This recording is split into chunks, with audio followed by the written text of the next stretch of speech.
बिस्मिल्लाहिर्रहमानिर्रहीम अस्सलाम वालेकुम नाज़रीन, आप यूट्यूब और फेसबुक चैनल देख रहे हैं। मैं राना उज़ैर हूँ। नाज़रीन, आज ज़मीनी इंतखाबात मुल्क भर में तकरीबन 21 नशिस्तों पर ये इंतखाबात हो रहे थे, जिनकी पोलिंग का वक्त ख़त्म हुआ और रिजल्ट्स आने का सिलसिला अभी जारी है। और आपने देखा कि पिछले इलेक्शन में यानी कि 8 फरवरी के इंतखाबात में फॉर्म 47 और फॉर्म 45 का रोला डला, लेकिन अब एक कदम और दो कदम आगे जाकर बेशर्मी की हर हद पार करती गई है। अब फॉर्म 47 पर पहले से ही दस्तखत करवाए गए, प्रेजाइडिंग ऑफिसर आरओ से फॉर्म 45 ब्लैंक ले लिए गए और उस पर अपनी मर्जी के जनाब रिजल्ट मुरतब किए जा रहे हैं, यानी कि हर तरह से नंगा नाचा जा रहा है।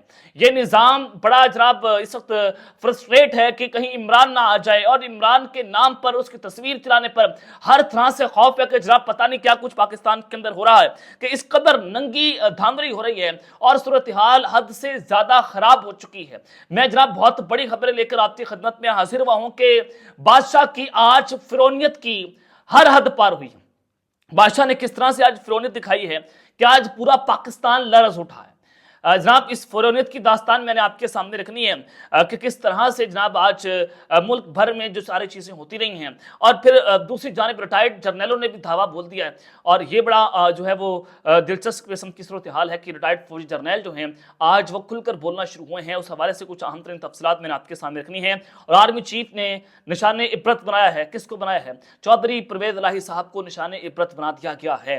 एक बहुत बड़ा दावा इस वक्त सामने आया है। चौधरी परवेज इलाही साहब के साथ क्या कुछ हुआ उस हवाले से कुछ इंपॉर्टेंट डिटेल्स। लेकिन अगर आपने चैनल को सब्सक्राइब नहीं किया, चैनल को लाजमी सब्सक्राइब कर लें, बेल आइकन को दबा दें। आने वाली तमाम तरह अपडेट्स आपकी खिदमत में बर वक्त पेश होती रहें। नाज़रीन, ज़मीनी इंतखाबात के नताइज का जो सिलसिला है वो जारी है। 21 नशिस्तों पर ज़मीनी इंतखाबात हो रहे थे, तो मैंने आपको अपने पिछले व्लॉग में बताया कि ये जो 21 नशिस्तें हैं ये बड़ा अहम ज़मीनी इंतखाब है। और अगर आप चाहते हैं कि चीफ जस्टिस की एक्सटेंशन को रोका जाए, आर्मी चीफ की एक्सटेंशन को रोका जाए, इमरान खान को जेल से बाहर निकाला जाए, तो ये इंतखाबात जो हैं वो इंतखाबात नहीं बल्कि रेफरेंडम है। आपने अपना फैसला सुनाना है। तो अवाम तो अपना फैसला सुना रही है, अवाम अपने गम और गुस्से का इजहार भी कर रही है। वोट्स कास्ट हो रहे थे, लेकिन आप सबको पता है कि जंगल का बादशाह किस तरह से जहां पर नंगी धांधलियां करता है, पहले भी हुई, अब भी आपने देख लिया। तो नताइज का सिलसिला जो जारी है, तो कहीं पाकिस्तान तहरीक इंसाफ तो कहीं पाकिस्तान मुस्लिम नवाज आगे है। कौमी असम्बली की 5 और सूबाई असम्बली की 16 नशिस्तों पर वोटिंग का अमल जो है वो जारी रहा सुबह 8 से शाम 5 बजे तक।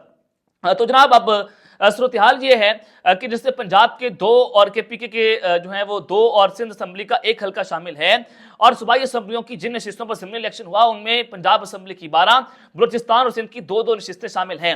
जनाब इस वक्त पाकिस्तान तहरीके इंसाफ हर जगह पर आ गया। आप सबको पता है कि इमरान खान का तूती बोल रहे हैं। आपने 8 फरवरी को भी देखा कि पाकिस्तान तहरीके इंसाफ 2 तिहाई यानी कि 180 सीटें लेने में कामयाब हो गई थी, बल्कि उससे आगे गेम जा चुकी थी। और फिर आधी रात को गेम डाली गई। चीफ इलेक्शन कमिश्नर अपने दफ्तर से बाहर जाते हैं और फिर एक खुफिया मुकाम पर किसी और शख्स से मुलाकात होती है, मुलाकात करके वापस आते हैं, रिजल्ट्स रोक दिए जाते हैं और फिर अगले दिन वारदात डाल दी जाती है। और फिर 9 फरवरी की पैदावार जिन्होंने जीएचक्यू के गेट नंबर 4 से जनाब लटक लटक कर डीलें खड़काई और हमारे इक़्तिदार पर आकर काबिज हो गए। तो ये पाकिस्तान में सिलसिला जो है वो आज से नहीं बल्कि आज उस जमात ने जीतना है जिसका सियासत से कोई ताल्लुक नहीं है। आज वो जमात जीतेगी जो इलेक्शन कमीशन पाकिस्तान में रजिस्टर्ड नहीं है। आज वो जमात जीतेगी जो 75 साल से पाकिस्तान पर हुक्मरानी कर रही है। कोई ऐसी जमात पाकिस्तान में नहीं है, चाहे वो पाकिस्तान तहरीके इंसाफ हो, चाहे वो नून लीग हो, चाहे वो पीपल्स पार्टी हो या फिर कोई भी जमात हो। किसी भी जमात ने 75 साल पाकिस्तान पर रूल नहीं किया, लेकिन एक गैर सियासी जमात जरूर है जो 75 साल से इस मुल्क पर काबिज है, इस मुल्क की हुक्मरान है। और डिप्लोमेट्स यानी कि बैनुल अक़वामी सफारतकार जो है वो सब परेशान है कि हुकूमत बेबस है। बहुत सारे वुज़रा वराय के मुताबिक बहुत सारे वुज़रा जो हैं वो दफ्तर नहीं जा रहे। वो जनाब बेबसी का जो है वो इजहार कर रहे हैं कि जनाब हमारे हाथ में कुछ नहीं है, क्योंकि मोहसिन नकवी जैसा एक गलीज शख्स आपने उसको दाखिला लगा दिया, औरंगजेब आ गया जनाब वज़ारत खजाना के अंदर, और फिर फैसल वाडा की एंट्री, अनवारुल हक काकड़ साहब, और हुकूमत कहीं और से चल रही है। वुज़रा इस वक्त बड़े परेशान है। हनीफ अब्बासी साहब ने अपनी बेबसी का इजहार कर दिया, उधर ख्वाजा आसिफ साहब बेबसी का इजहार कर रहे हैं, यानी कि हुकूमत के हाथ में गेम नहीं है, ये गेम कहीं और से चल रही है। पाकिस्तान को नुकसान अल्टीमेटली पहुंचाया जा रहा है। अब जिस ज़हनियत के अंदर बादशाह चला जा चुका है वो सैनियत से वापस आना बड़ा मुश्किल है, क्योंकि वो जाती अना के अंदर चला गया, वो लड़ाई बुक्स इमरान खान को जब उसके बुक्स में पागल हो गया, तो फिर उससे वापसी का रास्ता हमें नजर नहीं आ रहा। तो खैर जनाब, आज मैं आपको दिखाना ही चाहता हूँ कि जिस तरह से बादशाह की फिरौत आज सामने आई है कि बेशर्मी की हद पार हो गई है। आज पूरा पाकिस्तान जनाब लरस उठा है। कुछ दास्तानें मैं जनाब आपके सामने रख सकता हूँ कि ज़िमनी इंतखाबात 21 नशिस्तों पर इलेक्शन हो रहे थे। तो सबसे पहली खबर ये देखें कि ज़िमनी इलेक्शन में पंजाब असम्बली के हल्का PP 149 में प्रेसिडिंग ऑफिसर ने पोलिंग एजेंटों से खाली फॉर्म 45 पर दस्तखत करवा लिए हैं, यानी कि पहले से ही दस्तखत करवा लिए गए फॉर्म 45 पर। अब की बार जो है वो वारदात फॉर्म 47 पर नहीं बल्कि फॉर्म 45 पर डाली जाएगी, क्योंकि फॉर्म 47 फॉर्म 45 के दरमियान पहले भी डिफरेंशिएट आया और फिर अब जैसे आपने देखा कि वो धांधली पकड़ी गई, तो फॉर्म 45 पर पहले ही पोलिंग एजेंट्स के से जनाब इन्होंने गन पॉइंट पर दस्तखत करवा लिए।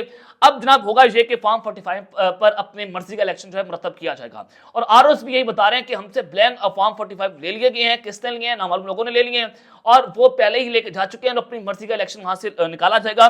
और जिस पर पाकिस्तान तहरीके इंसाफ का मौकफ है कि ये प्री पोल रैगिंग है और प्रेसिडिंग अफसर को गिरफ्तार किया जाए। जनाब ये लाहौर का वाकया और इस मामले पर तहरीके इंसाफ के सपोर्टर्स और प्रेसिडिंग ऑफिसर के दरमियान तकरार और हाथापाई भी हुई और प्रेसिडिंग ऑफिसर इकबाल ने इतराफ ये किया कि फॉर्म पर साइन वक्त बचाने के लिए कराए गए हैं, क्योंकि शाम को वक्त कम होता है, इसलिए साइन पहले ही करवा लिए गए हैं। तो जनाब रऊफ हसन साहब कहते हैं कि आरओ से खाली फॉर्म 45 पर पहले ही दस्तखत ले लिए गए, जिन्होंने दस्तखत नहीं किए उन्हें मारा पीटा गया और ज़िमनी इलेक्शन के ऐलान के बाद छापे मारे गए और हमारे वर्कर्स की फैमिली के साथ बदसलूकी की गई। और जितना भी जोर लगा लें और चाहे जो कुछ भी कर लें, आप 8 फरवरी से बड़ा सरप्राइज हम देंगे। ये जनाब पाकिस्तान तहरीक इंसाफ ने इसके ऊपर अपना मौकफ जो है वो जारी कर दिया है। अज़मा बुखारी जो है वो कहती हैं कि पाकिस्तान तहरीक इंसाफ को बार बार जीत की चस्का लग चुका है, यानी कि दादा इनको भी है कि पाकिस्तान तहरीक इंसाफ जीत रही है, पाकिस्तान तहरीक इंसाफ ने क्लीन स्वीप कर दी है। तो जनाब आज जो सूरत हाल है कि वो ये बात कर रही हैं कि शिकस्त के खौफ से बावले हो गए हैं और तहरीक इंसाफ ने गुंडों ने हस्ब रवायत अपनी गुंडागर्दी का मुजाहरा किया है। यानी कि जनाब पंजाब हुकूमत आपके पास और आप जो सारा कुछ कर रहे हैं, आपने जनाब जो धांधली कर ली, आपने मारा पीटा, पाकिस्तान तहरीक इंसाफ के लोगों को गिरफ्तार कर रहे हैं, गुंडे तो आप लोग हैं, आप लोग बदमाशी करने पर उतरे हैं। और आप जिस तरह से बूट चाट रहे हैं, गेट नंबर 4 के ऊपर लटक लटकर आपने जनाब वारदातें डाल दी हैं पाकिस्तान के ऊपर, तो अवाम एक तो जो है वो इस्टेब्लिशमेंट की अदालत है और एक अल्लाह की अदालत भी है। अल्लाह की अदालत में आपने जनाब मुंह दिखाना है कि आपने झूठा हल्फ लिया था और इंशाल्लाह आप जन्नम की आग में जो है वासिल होंगे, क्योंकि ये अल्लाह का कानून है कि अगर आप झूठी कसम खाएंगे तो आपको उसका हिसाब देना पड़ेगा। तो खैर जनाब इस वक्त ज़िमनी इलेक्शन में रिपोर्ट के मुताबिक, अब तक की रिपोर्ट्स के मुताबिक पाकिस्तान तहरीक इंसाफ ने क्लीन स्वीप कर लिया है, लेकिन अब पक्के के डाकुओं ने वारदात डालना शुरू कर दिया, उनके वारदात डालने का वक्त आ चुका है। गैर सरकारी और गैर हतमी निदाइश के मुताबिक जनाब जो पक्के के डाकू हैं वो कच्चे के डाकुओं पर सबकत ले गए हैं। यानी कि ये सूरत हाल है कि पाकिस्तान तहरीक इंसाफ 21 नशिस्तों पर क्लीन स्वीप कर गई है। केपीके में तकरीबन 3-4 नशिस्तें जहां पर इलेक्शन हो रहे हैं वहां पर पीट के जीत गई है। तो इस सूरत हाल में जनाब हाफिज फरद पाकिस्तान तहरीके इंसाफ के जनाब एमपीए भी हैं, इन्होंने जो है वो यहां पर एक बहुत बड़ा जनाब दावा कर दिया है। वो जनाब कहते हैं कि लाहौर में धांधली का बदतरीन मुजाहिरा जारी है। PP 158 के किसी प्रेसिडिंग अफसर के पास फॉर्म 45 मौजूद ही नहीं है। लाहौर के हल्का PP 158 के अंदर किसी प्रेसिडिंग अफसर के पास फॉर्म 45 नहीं मौजूद। अब कहां पर चले गए, कौन ले गए, अहम तरीन सवाल है। हमने प्रेसिडिंग अफसर की जानिब से इस बात की तहरीर तस्दीक भी कर ली है। नीचे हमने पोलिंग स्टेशन नंबर 86 और 87 के प्रेसिडिंग अफसर के खतूत भी लगाए हैं। ये जनाब खतूत उन्होंने साथ लगा भी दिए हैं, या आप स्क्रीन के ऊपर इसको देख भी सकते हैं। ये जनाब सूरत हाल है कि इस वक्त फॉर्म 45 भी मौजूद नहीं है बल्कि कोई और ले उड़ा है। ये जनाब बादशाह की फिरौनियत है और बादशाह इस वक्त मरियम नवाज बनी हुई है जनाब, हालांकि इनके हाथ में हुकूमत नहीं, इनके औकात हैं, फिर कोई और बादशाह चले। खैर पाकिस्तान जनाब इस वक्त लर्जा हुआ है कि ये हो क्या रहा है, यानी कि मुल्क में जो नंगा नाच हो रहा है ये जनाब इसकी समझ नहीं आ रही, हमें नज़ीर इसकी जनाब नहीं मिलती। तो खैर फिर जनाब दूसरी जानिब आज जो सबसे इम्पोर्टेंट बात कि आर्मी चीफ ने उनको शान इबरत पर डाला है और आप अंदाज़ा ये लगाएं कि चौधरी परवेज़ साहब जो है उनकी अहलिया कैसा लाई और फिर मोहम्मद सलाही जनाब भारी लीड से 8 फरवरी के इलेक्शन में जीत रहे थे और तकरीबन जनाब 20-25 हज़ार की लीड स्टार्ट से जो है वो हो गई थी, तो उनको बदतरीन धांधली करके हरवाया गया। अब वो क्यों हराया गया आपने 8 फरवरी को भी देख लिया। अब जनाब 21 अप्रैल को भी चौधरी परवेज़ साहब जो हैं वो आज ज़िमनी इंतखाब में खड़े हो गए और फिर अब उनको जनाब मजीद जो है वो बदतरीन धांधली करके जो है हरवाया गया है। तो इस सिलसिले में जनाब ज़रा ये बता रहे हैं कि गुजरात की सूरत हाल से वहां पर तो नंगी धांधली हो रही है, नंगी धांधली, यानी कि आप यूं समझे कि मैंने कपड़े उतार दिए और मैं कपड़े उतार कर वीडियो बना रहा हूँ। इस तरह से बेगैरती की हद पार हो गई है। यानी कि गुजरात की सूरत हाल से अंदाजा ये हो रहा है कि चौधरी परवेज इलाही की और मोना इलाही पर बड़े साहब को बहुत ज्यादा गुस्सा है। खान के कहने पर असेंबली क्यों तोड़ी, यानी कि बड़े साहब के ऊपर जो है वो मोना इलाही पर उनको गुस्सा है, और फिर जनाब परवेज इलाही साहब के ऊपर भी गुस्सा है कि आपने खान के कहने पर असेंबली क्यों तोड़ी, आप तो हमारे बंदे थे, आप जनाब आप पीछे क्यों मुड़ गए, आप खान के साथ क्यों डट के खड़े हुए हैं। तो ये दर्द उनको नहीं जा रहा, तो इस दर्द की बिना के ऊपर उन्होंने जनाब परवेज इलाही साहब पर हर तरह की फस्तायत के बावजूद चौधरी परवेज साहब जो हैं वो आज डटे हुए हैं, और उनको जनाब जिस तरह से उनके खानदान को नुकसान पहुंचाएगा, उनकी एहलिया के साथ जो कुछ हुआ, फिर उनका घर तोड़ा गया, बहुत कुछ हुआ, इलेक्शन को हरवा दिया गया, हर फसायत की हद पार कर दी गई, जनाब उन पर तशद्दुद की इतलात के अडयाला जेल में जनाब उनकी हड्डियां टूट गई, फ्रैक्चर हो गया, वो अस्पताल मुंतकिल हो गए, लेकिन जनाब वो टूट नहीं रहे कि आज से पहले हमने नहीं देखा कि एक बड़ा शख्स जो है वो अडयाला जेल के अंदर कैद है, वो इमरान खान के साथ डट के जो है वो खड़ा हुआ है, और आज का इलेक्शन शायद उन्हें हरवा दिया जाए, लेकिन गुजरात के दिल वो जीत चुके हैं, वो गुजरात का दिल चौधरी परवेज जो है वो जीत गए। इलेक्शन से कोई मसला नहीं है, इलेक्शन जीत रहे, इलेक्शन जाए भाड़ के अंदर, सियासत जाए भाड़ के अंदर, लेकिन एक शख्स इमरान अहमद खान न्याजी, चौधरी परवेज इलाही और शाह महमूद कुरैशी साहब का नाम तारीख में जिंदा रहेगा कि ये तीनों लोगों ने जमीन का सौदा नहीं किया था, वो खड़े रहे थे। तो जनाब ये सूरत हाल इस वक्त आपके जो है वो सामने है कि उनको निशान इबरत जो है वो क्यों बनाया गया है। और फिर जनाब दूसरी जानिब आज रिटायर्ड फौजी जर्नैलों ने जो है वो धावा बोल दिया, और एक फौजी जर्नैल जनाब लेफ्टिनेंट जनरल रिटायर्ड हैं फैज़ अहमद चिश्ती साहब, उन्होंने मैंने अपने व्लॉग में भी बताया, अपने पिछले व्लॉग में, कि उन्होंने कहा कि देखना ये होगा कि आज फौज की इज्जत क्यों नहीं की जा रही। और अब दूसरा बड़ा इंकशाफ उन्होंने बड़ा खतरनाक किस्म का किया, उन्होंने कहा कि आइन के मुताबिक आर्मी चीफ की मुद्दत मुलाजमत 3 साल के लिए रखी गई है, यानी कि 3 साल के लिए उनकी मुद्दत मुलाजमत है आइन और कानून के मुताबिक, और 3 साल से ज्यादा कोई एक्सटेंशन लेगा तो गैर कानूनी है।